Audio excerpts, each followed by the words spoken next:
আসসালামু আলাইকুম।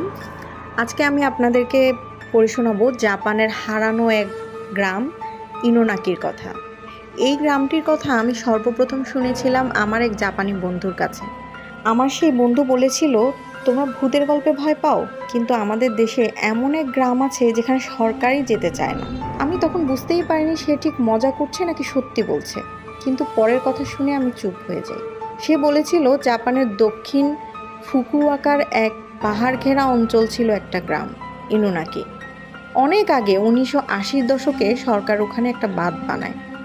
বলা হয় সেই গ্রাম জলে ডুবে গেছে, তবে জায়গাটা আজও আছে। আর সেখানে পৌঁছাতে হয় একটা পুরনো বন্ধ হয়ে যাওয়া টানেল পেরিয়ে। লোকজন বলে টানেলের ভেতর ঢুকলেই হালকা গন্ধ পাওয়া যায়, যেন কিছু একটা পুড়ে গেছে, একটা পোড়া পোড়া সুতা সুতা গন্ধ। আপনার মনে হবে যেন কেউ নিঃশব্দে আপনার পেছনে হাঁটছে।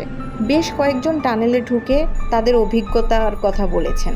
মোবাইলের আলো নিভে যাওয়া, হঠাৎ হঠাৎ ঠান্ডা হয়ে যাওয়া, কোনো কিছু ছায়ার মতো দেখা। কেউ কেউ বলেছে আমার মনে হচ্ছিল কে যেন ফিস ফিস করে কথা বলছে, তুমি ফিরতে পারবে না, তুমি কখনো ফিরতে পারবে না। টানেলের পর একটা সরু পথ, শেষে একটা পুরনো গেট, যার উপর লেখা এই গ্রামে জাপানের আইন কার্যকর নয়।